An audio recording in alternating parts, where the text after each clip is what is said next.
sold the idea that financial independence is all about some number on your account statement, or even worse, that you don't qualify because of where you started out. That's just not true. It's not about some well-kept secret of the wealthy. It's about finding the right information and knowing how to apply it.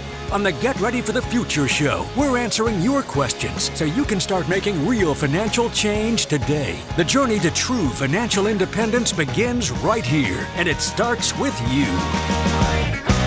For the next 35 minutes, we are giving you information that will help you discover, protect, and share true financial independence. It is the Get Ready for the Future show, record date of January 24th, 2024. We are glad to have you along. My name is Scott Inman, along with me, John Shrewsbury. We're going to answer your questions. We've got questions today, John, about QCDs, old 401ks, how to rebuild your financial life after a divorce, and then how to be on the same page financially with your spouse. Potentially all over the too. map. Yeah, we've got some great questions today. Yeah. We thank everyone who sends questions in to us. And remember, if you have one, that is what we are on the air for, to answer them. You can call or text them to us at 501-381-5228. And you can also send an email to show@getreadyforthefuture.com. So let's dive right in. We start with David from Hot Springs. David writes, my mother has an IRA with stock in Nike and Citigroup. She would like to get the money to her church. But which way is more beneficial? Gift it to the church or sell it, get taxes taken out, and then give it to the church? Well, there is a third way here, David, and we're going to get into that. But I think the first deciding point on whether to sell it or not comes from the standpoint of, well, what does the church want or need? Yeah, I think so, Scott, because few churches around anywhere are set up to manage investments. If you give them stock, they might just hang on to it in some type of brokerage account, and then they would sell it at some point in time, and they wouldn't get taxed on the gain because they're a nonprofit organization. But church, typically, when they get gifts like this, if they get stock, they just go ahead and sell it and use the money. So I think the first question should be, okay, what is the desire of the church in terms of receiving this gift? And then secondly, is there any kind of issue with them hanging on to that stock and if they wanted to? Yeah, and of course the second part of that question, John, is David's asking, should they sell it, get taxes taken out, and then give it to the church? Of course, the taxes would not come out if you at the point of trade, right? Because this is in an IRA, so the taxes is only when it's withdrawn from the IRA. But we don't know how old your mother is, David, but if she is 70 and a half or older, she can actually send that money directly to the church without having any taxes taken out or without any taxes due through something called a qualified charitable distribution. We mentioned at the top of the show, it was QCD is the acronym for that. And if she is 70 and a half or above, which used to be the RMD age, when they raised the RMD age, they did not raise the QCD eligibility age. So it's still 70 and a half. And you can actually withdraw and send to a qualified charitable institution up to $105,000 annually. And that number goes up. It's indexed for inflation. So, John, this is a great way to be able to be charitable, but be able to give more because you don't have to worry about the taxation. You're right, Scott. And in this situation, David doesn't tell us how much of these stocks that she owns. So if the stock value is over $105,000, she could split it and do part of it in 1 year and the rest in the next year, or however that needs to play out in terms of the value. But the real key here is that any distribution up to that $105,000 per year is excluded from your mom's taxable income. So it just transfers to the church. It's like it didn't even happen as far as the IRS is concerned when you make a qualified charitable distribution. Now, you need to be sure that whoever is the custodian of the stocks, wherever those are held in account with the company that is taking care of those, they need to be sure to flag that distribution as a qualified charitable distribution. Otherwise, it's going to look like any other distribution of an IRA, and they will send a 1099 out for it. So there's a real nuance there that you have to work with whoever the custodian is of those assets to be sure, Scott, that it is transferred to the church in the proper way. Yeah, we do this for lots of our clients who are eligible for QCDs. They are charitable minded, and the key here is you don't want it to hit your bank account. It's got to go directly to the institution. So the check is sent to the church. And I would say, too, to David, again, we don't know how old your mom is, but we do know that if she's not 70 and a half, but she's close to 70 and a half, it would also probably be wise to just hang on and wait a few years. If she's 68, 67, in that range, because obviously she's going to be able to take advantage of it once she reaches 70 and a half and be able to give more. So maybe she could work out a pledge to the church for a future date in that case. And then the other part of it too is David tells us that the stock is in an IRA, and that's key here too, because it is not eligible for a QCD if it is still in a 401k. So for other people listening and hearing about this, because that's what we get these questions, and we know that people are listening to them and applying them to their own situation. I think that's a key thing to point out too, John, is that you can't do that from a 401k. You're right, Scott. And really often here at GenWealth, we will sit down with folks who are in the age range that they qualify for a QCD, and we'll ask them about their giving to the church on a regular basis. Yep. And so when we actually do that, this gets into the complexities of the tax law. But, if you can't itemize your deductions, then it really doesn't matter what you're giving to the church if it's below your standard deduction. So if you want to give to the church and exclude that money from your taxable income, you can gift it one time in a year and just give that for your tithe and your offering or however you do it.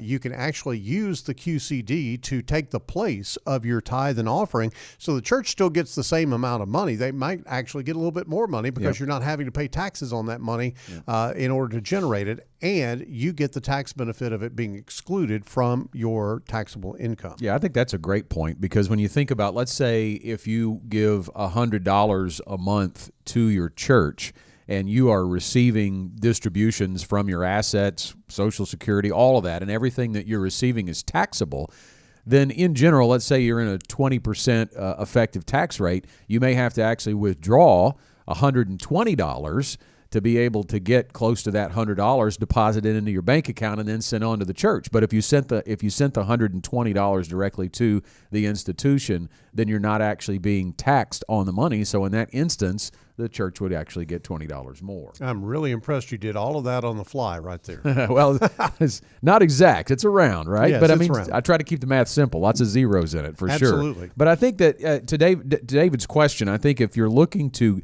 gift money from an IRA, I think a QCD is a great way to do that, to maximize the amount of money you're going to be able to give to the church. But again, just know it can't be done from a 401k, has to be an IRA, and you have to be 70 and a half or older.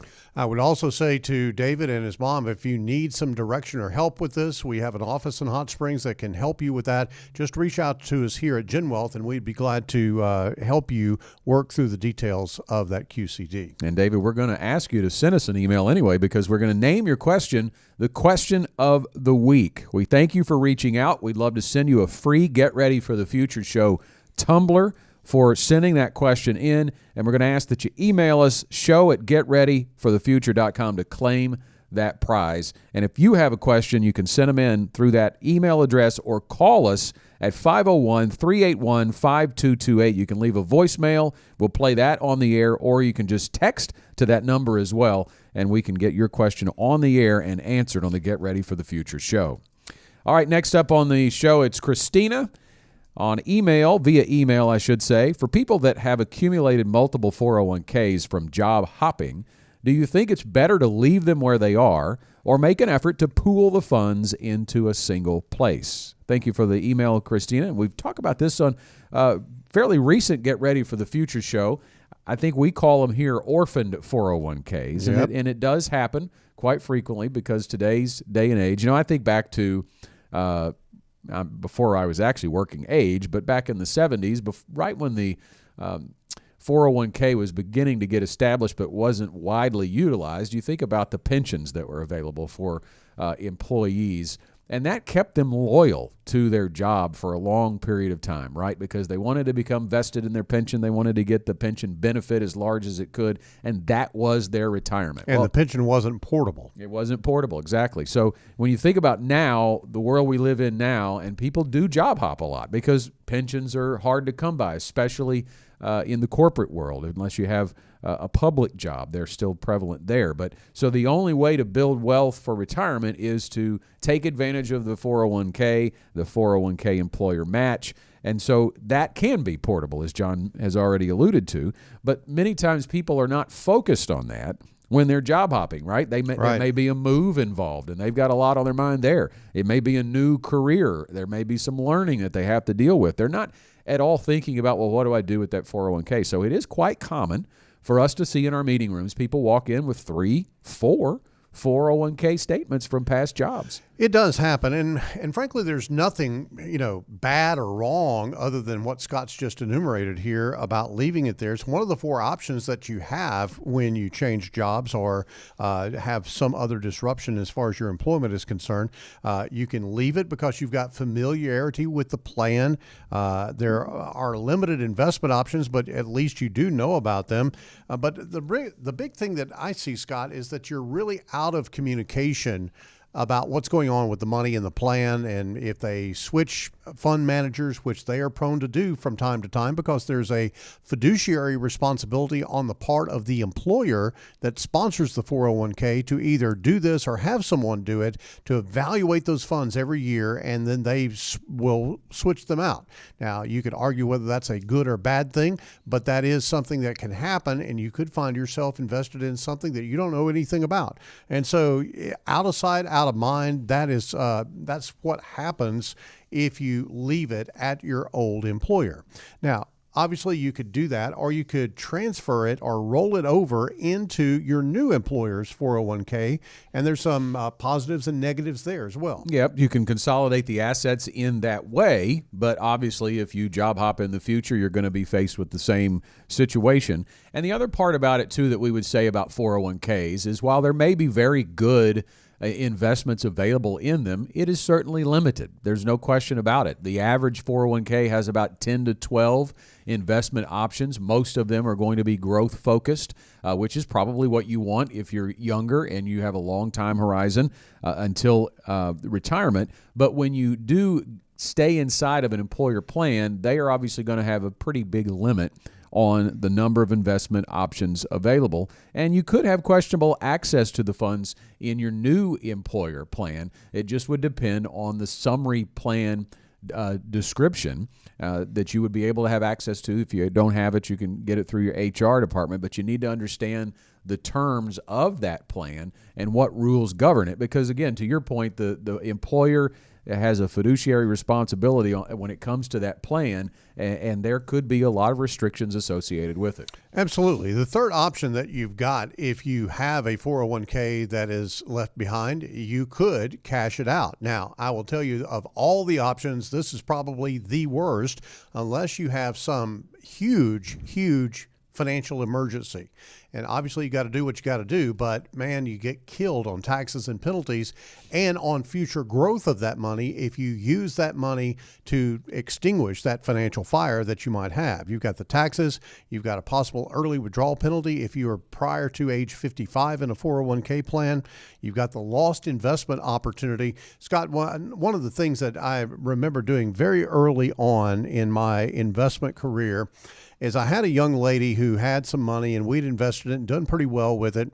And she came in and she had decided that she wanted to take that money out in order to, I think, put a down payment on a house, if I remember right. And I simply just took that money and took the dollar amount and plugged it into a compound interest calculator. And I said, okay, I want you to understand what you're losing if you go do this. And it was like, I don't know, $500,000 or something like that, that money would grow to from where she was at, and she was in her 20s, all the way to retirement. If she'd just leave it alone, it would have grown to some gigantic amount of money, and it changed her thought process about it immediately. She began to save, and she later put the down payment on the house from her savings and didn't do the knee-jerk reaction, which is what a lot of people do with 401k plans when they're gone. When they're gone from a job, they go, oh, that's easy money. I'll just go get that and deal with this. That can cost you hundreds of thousands of dollars of retirement savings into the future. It frankly threatens your financial independence. Yeah, cash it out option is not one that I personally have ever recommended. Now, I'm not saying that you wouldn't have a situation where you'd have to have it. There might be a medical emergency. There might be a true emergency, but those are few and far between. Down payment on a house, not a good option. Taking it on vacation, not a good option because of the threat to your financial independence, because of the immediate taxation and penalties that would occur. So least likely to be your best option there. And then the final option is roll it over to an IRA. So we talked about rolling it into the new plan. You could also roll it into an IRA. That could be self-directed. You could manage on your own, or you could incorporate the advice and relationship of a financial advisor on those assets once they're in an IRA. And the benefit here, number one, would be there'd be nearly unlimited investment options. You wouldn't have that restriction like you do in your new employer plan. The IRA, typically, we call it a lockbox for your future rollovers too, because that one single IRA can receive another rollover from your 401k if you leave that new employer sometime in the future. And you also can plan create a retirement income strategy out of your consolidated assets. You know, she mentioned that, John, Christina, earlier about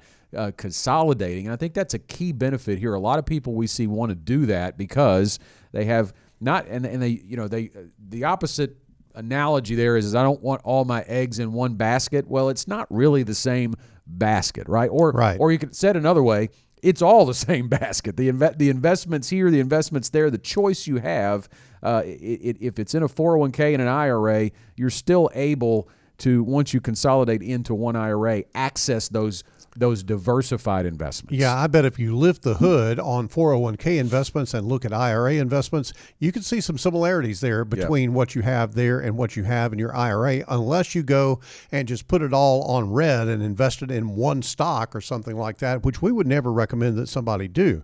But obviously there is lots of things about rolling it over to an IRA that make it very attractive. Something else I want to mention, Scott, is for folks who have small amounts of money in their 401k plans and they're tempted to go, oh, let me do this or let me do that with it, let me make a suggestion to you. Convert that to a Roth IRA, because a Roth IRA will grow on a tax-deferred basis, tax-free basis, and the income that you get from that Roth IRA when you retire is 100% tax-free.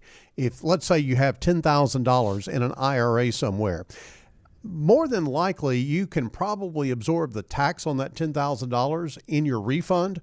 And now you have that $10,000 set up for it to grow tax-free from now until you retire. And if you're young and you have a small balance, I can't think of anything better for you to do than to convert that to a Roth IRA, and you can do that straightway from the 401k plan into a Roth IRA. You do the conversion, you pay the tax on the $10,000 that's hypothetically being talked about here.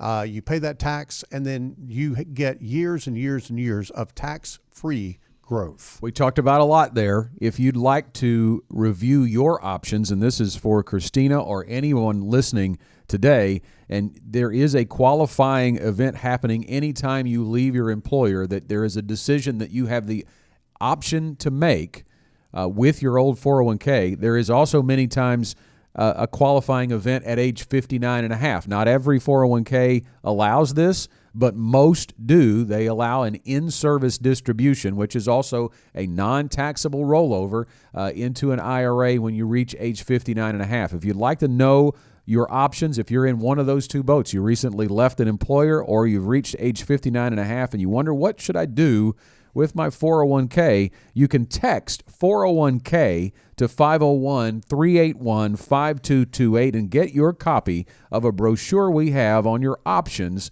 for your old 401k plan. So do that right now. Text the word 401k to, it's not really a word, it's some numbers in a letter, 401k to 501-381-5228 to get that brochure. One of these days we don't have time today, but we'll talk about why is it called a 401k, because people are, it sounds like a candy bar, right?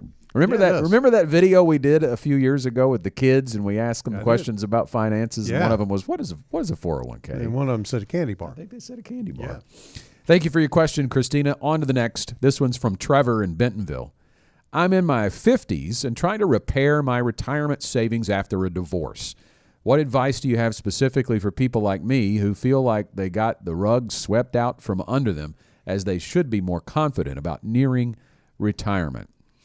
Trevor, thanks for that. And yes, that can be a big hit that you didn't see coming, depending on how the assets were settled upon, we'll call that. And we don't know that, but typically because of the question, John, I think he probably was subject to some sort of order that gave some of the investments to his ex-spouse. Yeah, there are no set rules in how assets are divided up. It is totally 100% up to the parties and the judge to reach an agreement about that. Now, sometimes the judge comes in and goes, look, this is what I'm going to do because this is the fair thing to do, and judges get to do that because they wear the black robe.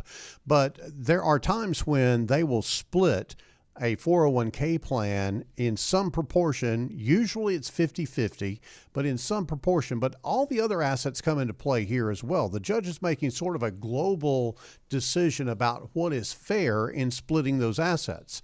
And so what you can have is a situation where someone becomes subject to what is called a qualified domestic relations order, a QDRO, or as we call it, a quadro in investment vernacular. And that is an agreement between the parties that one gives up a portion, maybe half of their 401k to their ex-spouse. Now, what they actually do is the 401k company is required by law to create an additional account in the name of the ex-spouse. So that money transfers over, and even though that ex-spouse has never been an employee of that company, they have a 401k account at that company because of the qualified domestic relations order. Now, the distribution of that money to the individual, they can roll it over into an IRA, or they can pay taxes on that money and take it out. But that is how a qualified domestic relations order works out. It is more common that in where you've got inequity in assets. I think there's oftentimes where, he's got this and she's got that, and she doesn't have as much as he does, so we're going to chop on the 401k to make things equal or fair, if you will. But there is a whole process that the courts go through and the divorce attorneys go through to do a qualified domestic relations order. But it does hurt. I've seen people go through this. Trevor in Bentonville, I feel for you because you're getting hit in your 50s. And you're close to retirement, and that really does scramble the situation. Yeah, and on the other side of this, Trevor, we don't know how you sit currently, like what asset level you're at, when you plan to retire, how much income you're going to need. But I would begin to first say that it's time to update your plan, because this actually could create an opportunity if you think about it too. And I know that's hard to believe, but what I mean by that is this. If you had a plan, and if you didn't, I would say create one, but this is an opportunity to update your plan. If you had a retirement income plan that was built around a household, two people, two spouses in retirement, then it is likely that you're not going to need as much income in retirement if you remain single now as opposed to when you were married. The other thing I would say is when it comes to the opportunity is who was the higher earner in the marriage? Were you working and your spouse stayed at home or made a lot less than you, and you were supporting the household? If that was the case, then you obviously have fewer expenses, hopefully, with the spouse being gone from the household. So, and you're still making, we assume, the same amount of money. So that can create more margin, with the opportunity being you could have more money to contribute to begin to catch up on those retirement savings. And Scott, I would also say, Trevor, don't allow this to compound your problems. So your mindset about this, how you react to this, feeling behind the eight ball, so to speak, could compound your problems if you're not careful. So what you want to do is you want to say, okay, it is what it is. I am where I am. I'm going to take charge of the situation. And I would really greatly encourage you to reach out to a financial advisor. You can reach out to us here at GenWealth if you'd like to, but reach out to a financial advisor and sit down and say, okay, I am kind of starting over to some extent, but I'm starting over with half the money that I used to have. How can we get back to a good spot? Because it is all about creating income for you at retirement. It is really about replacing your paycheck when you're ready to quit working. So you need to think about it in those terms and say, okay, this is where I'm at. This is the job that I've got to do. You can't change it. You can't go back and undo the quadro. The court's not going to allow that to happen, but there is still time for you to work. If you're in your 50s, you may not be retiring until 65 or 70 years old, quite frankly. And a lot of people are putting off retirement for a long period of time simply because they just don't know what else they're going to do.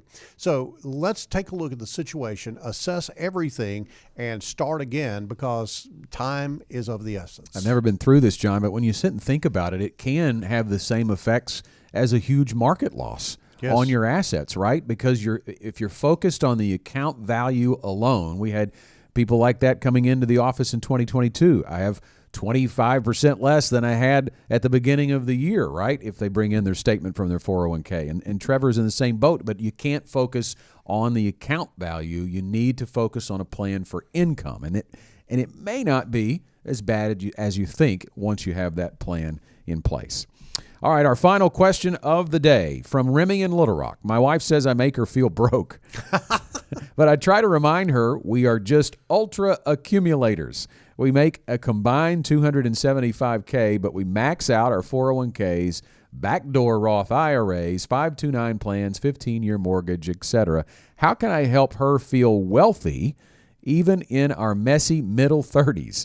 I've told her if we stick with the plan, we will be in a great spot by 40, but she responded with, quote, we want to enjoy our lives until then. I'm torn between the now and the later. Man, I get it, Remy, and certainly you got to come to the same page with your spouse on your financial goals, and people are built differently, and some are more thrifty, some like to spend, some want to enjoy the moment, but it does make me think about something that happened in my personal life about 20 years ago with my father, and at the same time I had a coworker that had given me a copy of the book called The Millionaire Next Door, and you probably read that. I have. There have been several books written in this manner, but it's basically a book that is an investigation, if you will, into who is the average millionaire in the United States. What do they do? What does it look like? And that study revealed that they didn't really make as much money as you might think. They didn't inherit it from their family. They were just ultra thrifty. They drove the beat-up car. They had the smallest house on the block. They bought their clothes at Sam's Club instead of Dillard's, right, or wherever you want to say, not an upscale retailer. The idea being is they were the ultra accumulator that Remy is talking about, and they didn't necessarily spend a lot of money in the here and now. So I read that book, and at that point in my life, I was about 30 years old, and my dad was about 60 going through colon cancer treatment. And so I was faced with this balance, if you will, or trying to create a balance of here's what the book is telling me to do to become a millionaire and have a great retirement. And at the same time, my dad has the mortality of his life facing him at 60 years old. So I'm thinking I could scrounge together all these pennies, have my $1 million, get colon cancer and pass away and never get to use it. So that was a great struggle for me. And I think in me, John, it created a great balance. And it's not impossible to do both. No, yeah, these folks make a lot of money. Yeah. And so let's kind of walk through and take the emotion out of it and take a look at the math. If you think about $275,000 of gross income, you take away $46,000 for 401ks, that leaves you $229,000.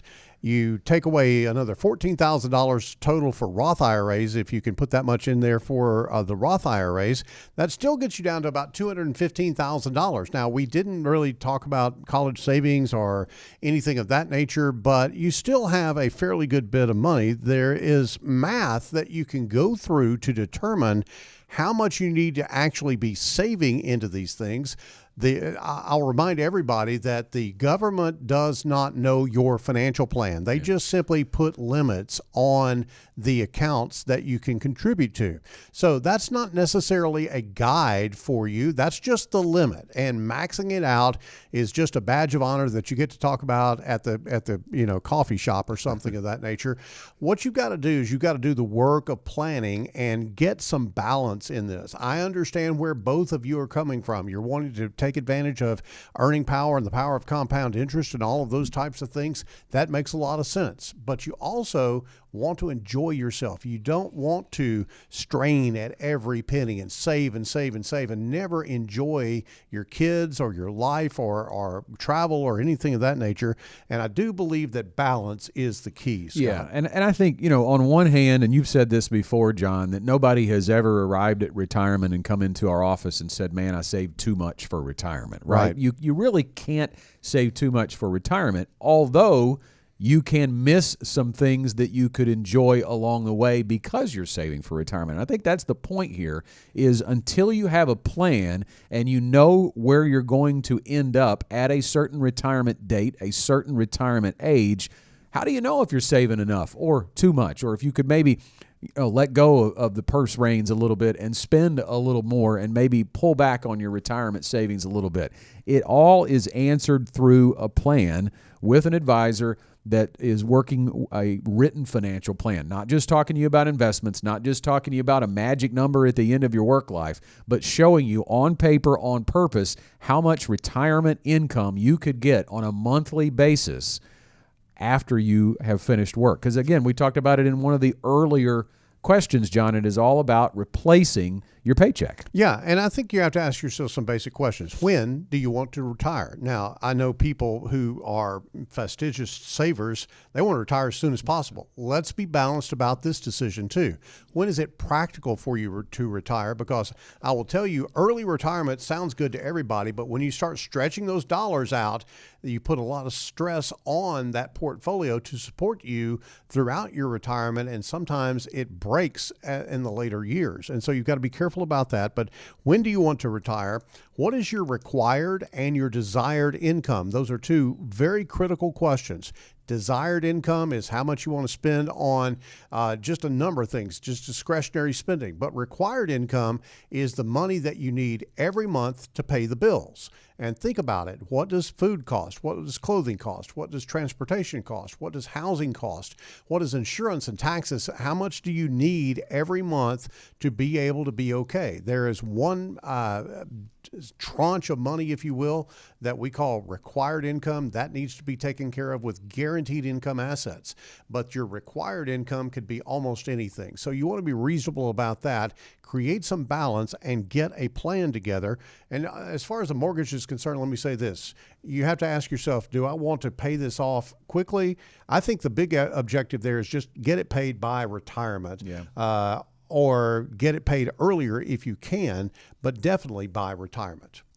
I took a brief pause because I knew it was coming. That is the bell that indicates it is almost the end of the Get Ready for the Future show for this week, and time for our final thoughts. John, we had some great questions this week. What do you have on tap for your final thought? Well, the variety of questions here really points out the fact that money is complex.